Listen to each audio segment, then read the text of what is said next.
Hello, I'm excited to present the study, Creating a Transformative Experience in the First Year of Study for Beginning Design Studio Online. My name is Byung-Soo Kim, an assistant professor at Kansas State University, and I have conducted this study with Professor Katrina Lewis. First-year design students at many design colleges learn fundamental design skills from their first-year classes. They learn fundamental knowledge and skills applicable to a wide variety of design disciplines, such as industrial design, interior architecture, and landscape architecture. And ideally, the fundamental design skills and knowledges acquired during the beginning design courses are transformative for their future academic and career endeavors. During the COVID-19 in 2020 in the fall and 2020 in spring, the instructors who's been teaching studios were required to teach students in an online environment.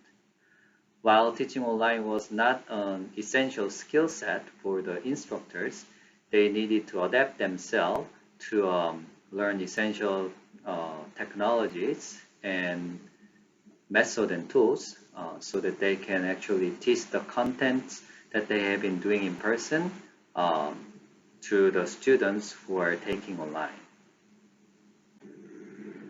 There are actually identified benefits for teaching online in Design Studio.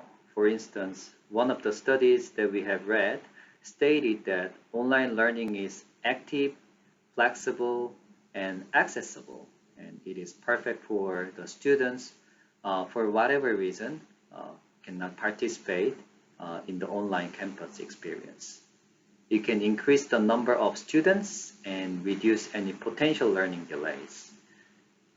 So there are benefits, but when we take a look at the previous studies, we found out that there are not many studies documenting the beginning design studio's online teaching and learning experience.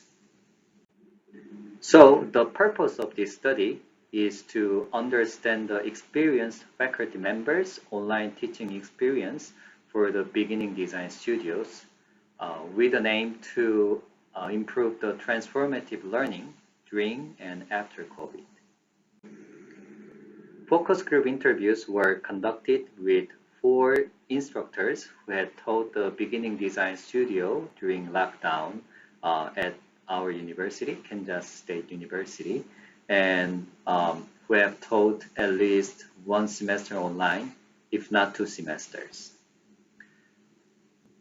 And the key topics discussed from the focus group interview results will be presented in the following slides. And the key topics are fundamental design skills, integration of technology, flexibility for student learning, and engagement for wicked problem. And from this slide, we would like to introduce the key results that we have found from our study. First, the instructors actively discussed what are the fundamental design skills for beginning students necessary to succeed in the following years of their discipline-specific studies. And the design skills discussed were categorized into hard skills, which were color-coded as blue, and that is design-related skills that can only be acquired through design education. And the other bucket is soft skills, which are color-coded as orange, and that are the skills related to design, and that can be learned outside of design school as well. So the hard skills mentioned are from concept to design, such as how to translate design intent to something that's practical and usable for users. Diagram, which is using diagrams for iterations and communication. And finally, iteration, which is the ability to diagram and sketch the same ideas rapidly and change something slightly. And the soft skills mentioned are reflection, such as how to do self-evaluation after each project, reflecting I could make it better or something similar. And the second one was critical thinking, which is notifying that something is not right instead of merely meeting the given requirements. After discussing the fundamental design skills, the instructors discussed how to integrate cutting-edge technologies and media into beginning design education to teach these fundamental design skills online. There were two buckets for this topic. The first one was the difficulties instructor encountered regarding learning technologies, and the other is the difficulties student encountered regarding how they were accustomed to consume the current social media like TikTok and how that impact their attention span during online courses. Instructor mentioned that during the early phase of COVID time in 2020, it was difficult for them to integrate technologies as they were too much to learn, evaluate, and choose a certain technology for their online studio in a short period of time. Similarly, the instructors mentioned that it was important for instructors to keep up with new technologies for them, and it was difficult for them to manage their time because they also have other assignments in their during the semester. For instance, there's service and research related activities. And the participants also mentioned that due to TikTok and other social media, students' attention spans has been decreased, and it was difficult to sustain the students' attention in learning new knowledge online. And they mentioned that it will be important to find ways to integrate different ways of increasing the duration of their focus on online classes. Also, the instructors talked about how to adapt and be flexible as student learning modes change. One of the participants mentioned that the access to iPad, Zoom, and online connectivity helps students to be connected to the instructors longer and easier, and that increased the quality of studio outcomes. Also, instructors mentioned that it will be important to continue teaching and learning related discourses between professors regularly during the semester. That actually helped them to learn from each other in terms of how to effectively teach online and sharing useful strategy and method and tools that they have used so that they can keep evolving their studio online throughout the semester.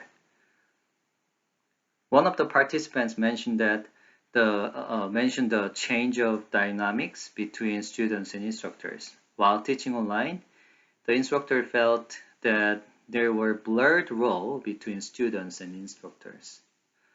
While instructor needs to be flexible and be open for this dynamic, as students not only learn from instructors but between students, although it's still important to understand the students' culture and their generation so that the instructor can have better communication and build healthy dynamics during online studio.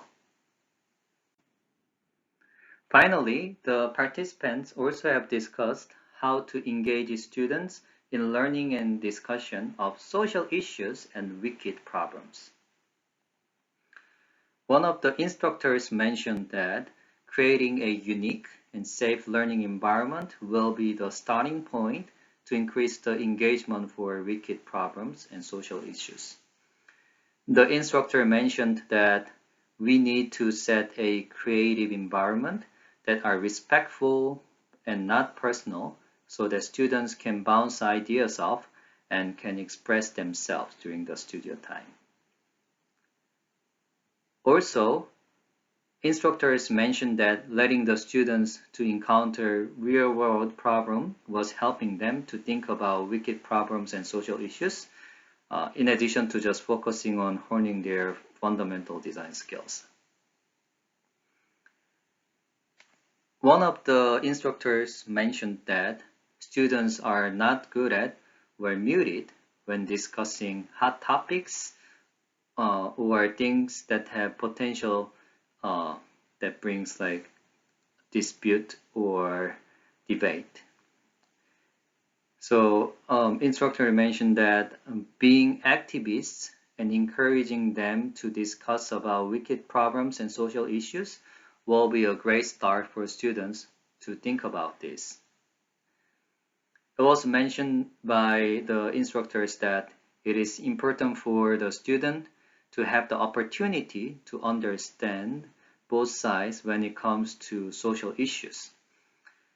Having the students practice arguing both sides of the wicked problem for certain social issues and recognizing that the other side also has logical reasons was beneficial to the students in having a healthy discussion about those problems, as social issues and wicked problems are complex and are not easy to solve for only one side. Based on the results of our study, we would like to talk about some topics to discuss in this presentation. The first topic is teaching fundamental design skills online. One of the instructors in our study explained that there was beneficial for the students having this continuous connectivity outside of study hours, and that helped students to improve their performance. One of the recent studies also mentioned that a hyper-flexible design studio model will enrich students' learning and understanding of the fundamental of design and ensure that technology solutions deliver significant and sustainable benefits. However, it will be also important for the instructors to understand that this will be extended amount of time dedicated for the students outside of study hours. So they need to find their work-life balance, as this model would cause burnout for them. The second topic that we would like to discuss is preparing faculty for distance teaching. Most of the instructors in our study mentioned that it was too much for them to learn, evaluate, and choose a certain technology in a short period of time. Previous studies pointed out that the lack of mentorship and training in e-technology operation and repair is viewed as a substantial issue by online faculty members. Because of that, understanding and evaluating useful online teaching tools in studio environment and teaching a training session or having training session, either synchronously or asynchronously, will be beneficial for instructors to save time finding resources. As previous studies stated, even a classroom of 1,000 students, instructors can sense if students are observing concepts and adjust teaching phase accordingly. And students can sense when they are asking too many questions and delaying the class when they are attending in person, but teaching online is completely different dynamics. So finding technologies that achieve similar to in-person dynamics in studio will be important for student engagement in distance learning. For instance, archiving the knowledge about effective online tools and tactics that were beneficial for online studio environment, such as ice break using Zimboard anonymously to increase the engagement, or other useful tactics and tools that needs to be archived for faculty training. Also, students can be involved in evaluating and testing the useful online tools. For instance, instructors can organize this search of the online tools together with their students, such as by asking them to participate in a trial run of the selected tools. The third topic that we have discussed in our paper is increasing attention span and motivation. It is always difficult to keep students motivated and engaged for 3-4 hours in a studio, especially in an online format. In terms of attention span and motivation, a previous study mentioned that there were a significant difference in the students' motivational levels when they are grouped according to their readiness towards online learning. Also, the instructors in our study mentioned the benefits of small group creates during the online studio format. By doing that, students could learn from each other while waiting for the instructors to review their design process. So it will be important for the beginning design studio instructors to actively find way to apply this group strategy during the studio and even after studio hours, so that the students can also keep engaged and motivated at the same time learning from each other. The last discussion topic that we would like to introduce in this presentation is transforming online to offline. The instructors in our study have discussed the benefits of online studying, especially for beginning design students who need a flexible design studio model. With most universities going back to in-person teaching, the tools and techniques used during the online classes could be overlooked. Recent case studies have found that the design students prefer blended design studios, which offer a balanced format of both virtual and physical educational elements. It will be important for the beginning design studio instructors to reflect the lesson learned from online teaching and to combine benefits from online into the in-person studio to make the studio more effective and engaging and also more flexible. I have to say that this study was beneficial for the authors to understand the main difficulties that the beginning design studio instructors and students have been through during the COVID period of time. And this leads the authors to think about different aspects that's been mentioned in the paper and look for solutions and discussions from the previous studies and recent studies. While this study is not a complete guideline, it will be important for beginning design studio educators to discuss and document the solutions that they have found from their experience to be better teaching the transformative design knowledge effectively and efficiently. Thank you so much for your attention, and please feel free to contact us if you have any question about our presentation and our paper.